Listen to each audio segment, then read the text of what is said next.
How dressing better helped me overcome depression at 65, I never thought a simple outfit could change the course of my life. But it did. At 65, I found myself sinking into a quiet kind of sadness, a feeling that crept in slowly, but stayed far too long. My days began to blur together. I would wake up, stay in my pajamas, and sit by the window for hours, not really seeing anything. Food lost its taste, laughter felt distant, and worst of all, I stopped recognizing the woman in the mirror. She looked tired, worn down, like she had given up. I didn't talk to many people about it, not because I didn't want to, but because I didn't have the words. And when you're older, people sometimes think sadness is just part of aging. But I knew in my heart this wasn't normal. I was lonely, I was lost, and I didn't know how to ask for help. Then one morning, something shifted. It was small, almost silly. I reached into my closet and chose a blouse I hadn't worn in years. It was soft blue with delicate stitching along the collar. I put it on, brushed my hair, and added a touch of lipstick. I didn't feel like a new woman, not yet, but I felt different, lighter, as if I was telling myself, you still matter.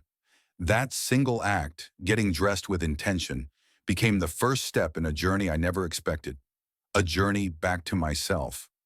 In this video, I want to share my story, how fashion became more than fabric, how choosing the right outfit helped me choose hope, and how learning to care about how I looked on the outside helped me begin healing on the inside. If you're in a dark place, I want you to know you're not alone. And maybe, just maybe, something as small as a new blouse could open a new chapter in your life too. Let me take you through the steps, one by one. This isn't just a story about clothes. It's a story about rediscovery, and it all begins here. The silent struggle. It started slowly. So slowly, in fact, that I barely noticed the shift at first. A few skipped showers, a few more days in the same old house dress, an unopened letter, a call I didn't return. Little things, until the little things became everything. I was 65, retired, and living alone. My children had moved out years ago. My husband, bless his soul, had passed just 2 winters before, and for the first time in my life, no one needed me. The house was too quiet, my days were too long, and I had too much time to sit with my thoughts. I stopped making coffee in the morning, stopped watering the plants, I stopped doing my hair, and soon I stopped looking in mirrors altogether. Because when I did look, I didn't recognize who stared back. That woman, slumped shoulders, blank eyes, tangled hair, was a stranger. And the worst part? I didn't care. You'd think, after a certain age, you'd be more resilient, wiser. But sadness doesn't care how many birthdays you've celebrated. It doesn't care how many grandkids you have. It just seeps in quietly, like a fog. And before you know it, it's everywhere. Friends called. I smiled through the phone. They visited. I put on a brave face. But inside, I felt invisible. I used to love getting dressed, matching earrings to a blouse, slipping on heels for Sunday church. But now my closet was just storage. One afternoon, I found myself staring at my reflection, hair unwashed, old robe, slippers falling apart. And in that moment, a thought came to me, not loud, but clear. When did I stop taking care of me? It wasn't about vanity. It wasn't about impressing anyone. It was about the tiny rituals I'd abandoned. That once made me feel human, made me feel like me. And so, something inside whispered, start small. But how do you start climbing when you're already in a hole? When even the smallest step feels like a mountain? That's when something unexpected happened. A forgotten memory, a photograph, a color, a blouse. And that little spark, just a flicker, was all it took. Because sometimes the first step to healing is simply standing up and choosing to dress like you matter. Up next, I'll tell you exactly what that moment looked like. The turning point. The spark that woke me up from months of numbness. It wasn't dramatic, but it was powerful. And it came from the most unexpected place. Let's take that first step together. The spark of change. It happened on a rainy Tuesday. Nothing special about the day. Gray skies, a steady drizzle, and that familiar ache in my chest. I was digging through an old drawer, looking for a stamp. But instead, I found a photo.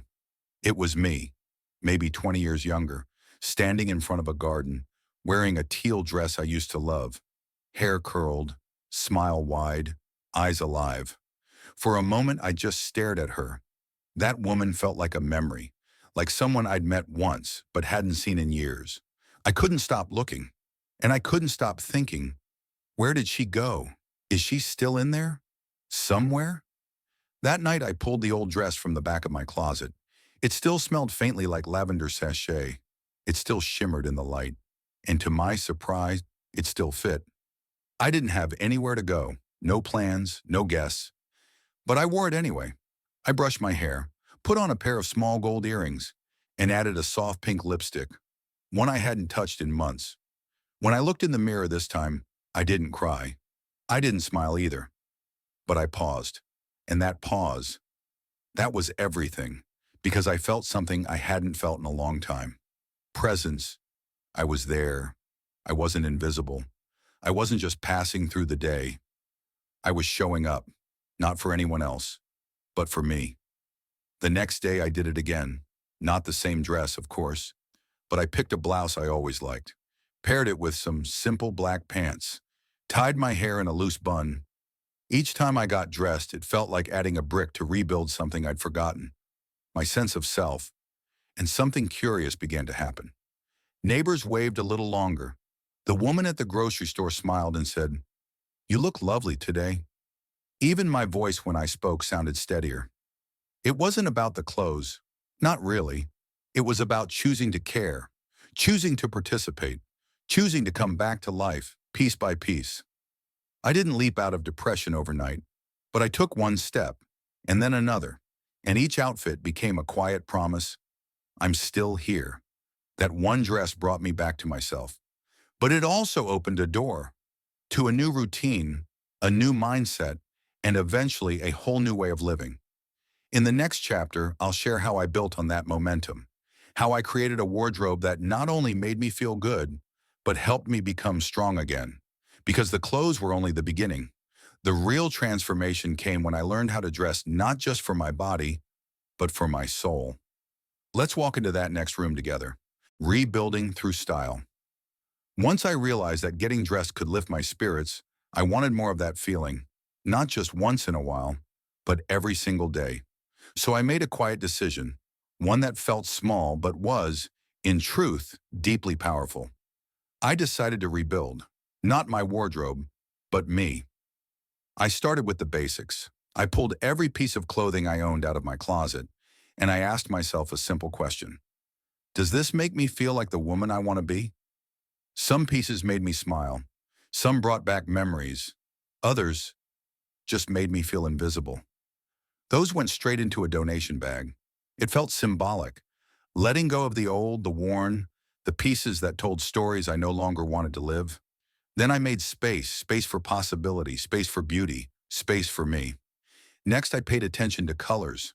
I used to think older women should wear muted tones, beige, gray, navy.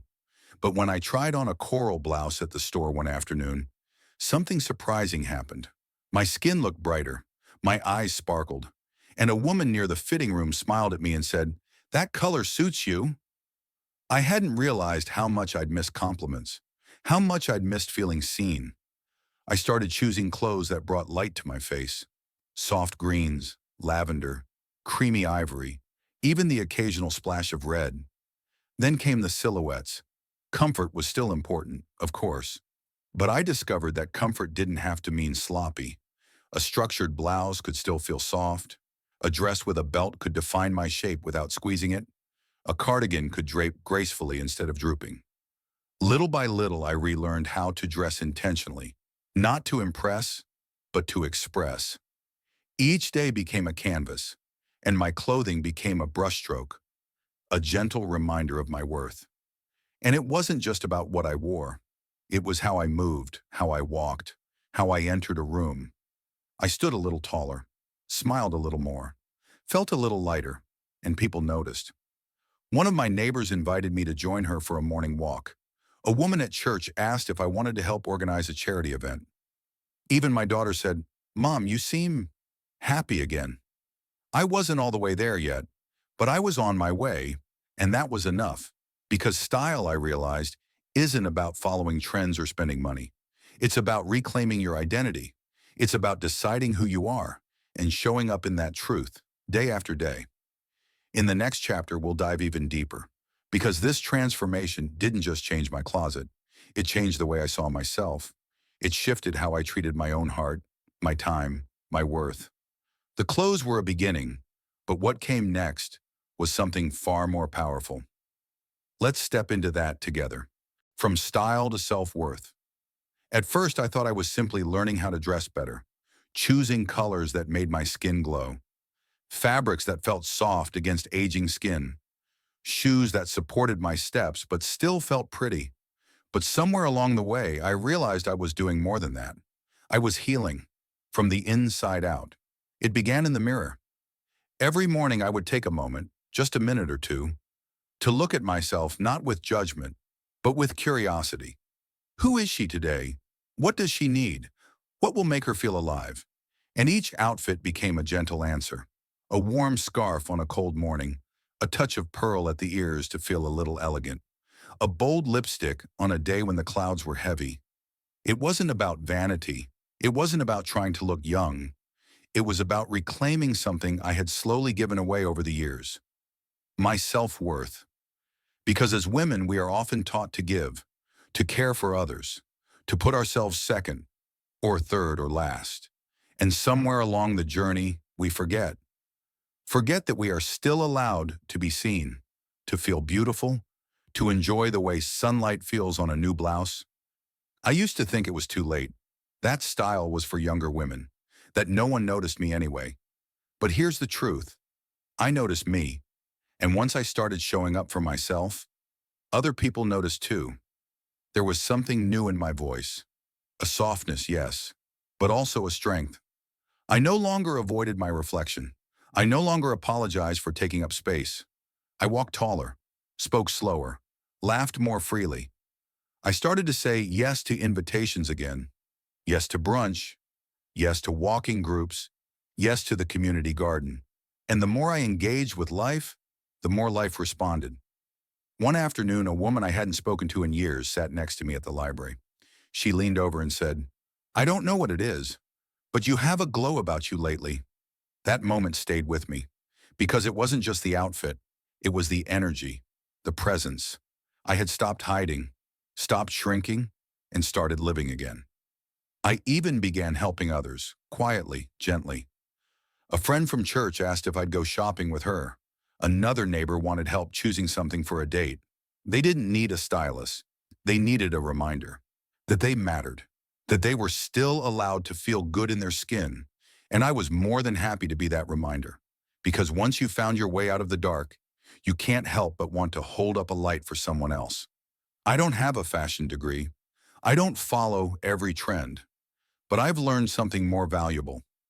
That style is a form of self-respect, a celebration, a love letter to yourself, written in fabric and color and shape. And when you dress with that intention, you tell the world, I am still here. I still matter. I am not done yet. In the next chapter, I'll share how this journey inspired me to go even further, not just to transform my own life, but to uplift others who were walking the same lonely path I once walked. Because there's something magical that happens when women support women. When we say to each other, you're beautiful, you're strong, and it's not too late to shine. Let's continue this journey, not just with better clothes, but with a brighter heart. Helping others, they say when you heal, you become a healer. I never truly understood that until I saw it happen. Not in a grand moment, but in quiet, everyday conversations. As I grew more confident in myself, the people around me began to take notice. And slowly, something beautiful began to unfold. It started with a compliment. A woman I barely knew at the community center came up to me one afternoon. She looked at my outfit, a soft beige sweater, a floral scarf, and matching earrings, and said, "You always look so lovely. I wish I knew how to put myself together like that." I smiled, and before I knew it, we were deep in conversation. She told me how she had stopped dressing up after retirement, how she felt invisible, as if no one looked at her anymore. I knew that feeling. I had lived it. So I invited her to go shopping with me. Nothing fancy, just a few hours browsing. We tried on scarves, tops in colors she never thought would suit her, and a pair of navy loafers that made her light up with joy. When we parted that day, she hugged me and said, "I forgot how good it feels to care about myself again." That moment stayed with me because I realized this wasn't just my journey anymore. It was ours. Word started to spread. Friends called. Neighbors knocked on my door. Some just wanted to chat. Others needed something more. A reminder, a push, or simply someone to say, "You're worth it." I found myself guiding other women through their own transformations, not with lectures or advice, but with presence, with patience, with listening ears and open arms. We would meet for coffee, talk about life, try on outfits that made us feel youthful, not silly, elegant, not overdone. One woman, Eleanor, had lost her husband 2 years prior and hadn't worn anything but black since his passing. When we shopped together, I gently handed her a lavender blouse. At first she hesitated, then slowly she held it up to her chest and whispered, "I forgot how much I used to love this color." It brought tears to my eyes, because it wasn't just about the blouse. It was about memory, permission, healing.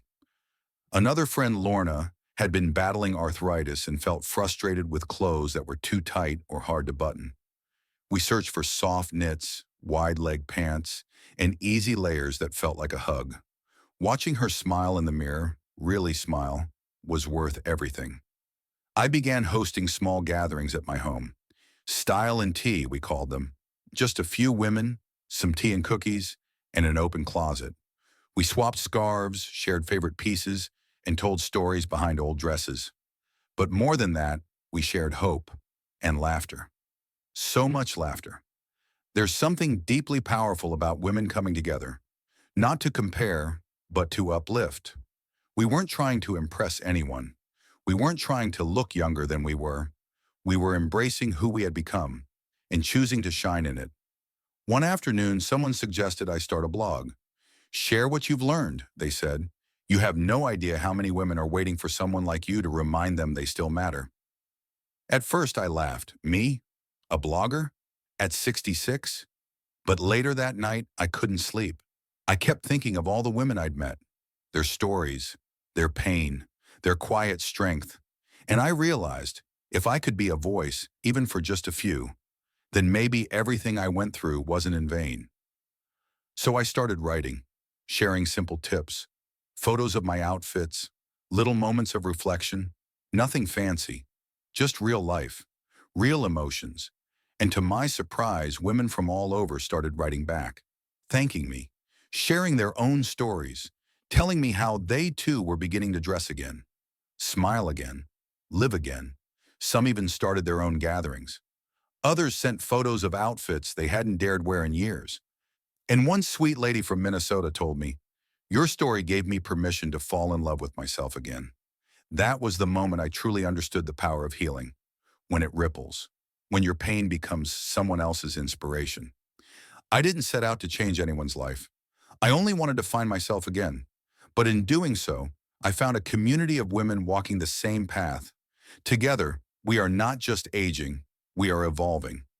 In the next and final chapter, I want to bring this journey full circle, to remind you that no matter where you are right now, in your pain, in your pause, in your process, you are never alone. And sometimes a little lipstick and a borrowed scarf can be the beginning of your own return to joy. Conclusion: a new beginning at 65.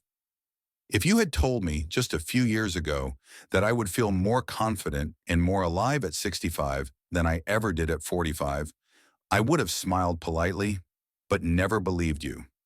Back then, I was quietly unraveling, waking up to days that felt hollow, going through motions without meaning, drifting through a life that no longer felt like my own.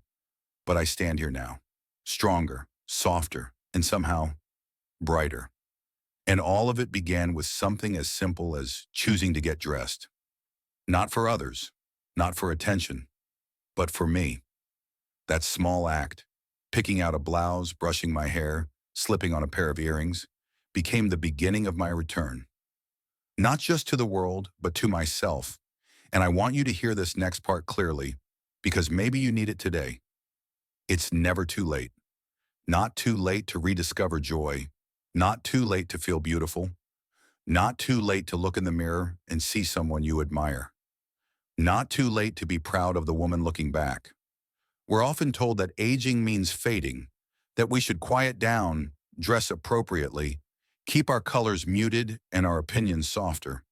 But I've learned that aging is not about disappearing. It's about becoming more honest, more intentional, more full of life because we've lived long enough to know what truly matters. And how we show up, yes, even in our clothing, is a reflection of how we value ourselves. This journey wasn't about fashion. It was about freedom. It was about letting go of the grief, the guilt, the years spent feeling invisible, and putting on something that says, I am still here, and I am still worthy. We don't dress well because we're chasing youth. We dress well because we honor who we become. Every wrinkle, every gray hair, every story. We wear it all like a badge. And yes, we can still wrap it in silk, tuck it into a beautiful blouse, or slip it under a perfectly chosen shade of lipstick. Because why not? Why shouldn't we be radiant in our 60s? Why shouldn't we walk into a room and feel like we belong? Why shouldn't we be the example for younger women to look at and say, that's who I want to become someday? There's something incredibly powerful about claiming your space, your beauty, your voice. And when I began doing that, first through my wardrobe, then through my presence, the world responded in kind. Not because I changed who I was, but because I remembered who I had always been. So if you're sitting there right now, maybe in an old robe, feeling a little lost, I want you to know this. You're not broken. You're not invisible. And you don't need anyone's permission to begin again. Go to your closet. Find something that makes you smile, even just a little. Wear it today, just for you. Add a pair of earrings. Brush your hair with love. Step outside. Feel the breeze. Let the light touch your face. And when someone says, you look beautiful today, don't deflect. Don't say, oh, this old thing. Just smile and say, thank you. I feel beautiful. Because you do, and you are. This story may be mine, but I know it echoes in the hearts of so many women. Women who've carried families, worked through sleepless nights, given so much of themselves to others, and now finally are remembering to give something back to themselves. So if this video has resonated with you, if you've felt seen or inspired or even just comforted, I invite you to stay with me on this journey. Please consider subscribing to this channel. We have so much more to talk about, not just fashion, but wellness, confidence, purpose, and all the beautiful things that come after 60. Leave a comment below and tell me, what's one small thing you're going to do for yourself this week? Maybe you'll wear a color you haven't touched in years. Maybe you'll call an old friend. Maybe you'll buy a lipstick just because it makes you happy. Whatever it is, share it with us. Because when one woman takes a step toward joy, it lights a path for someone else. And if you know a woman who needs this message, please share this video with her. Let's build this space together, where age is not a barrier, but a beginning. Where we don't dress to hide, we dress to shine. And remember, you are not behind. You are not too late. You are exactly where you need to be to begin again. Let's walk forward together, one beautiful outfit and one beautiful day at a time.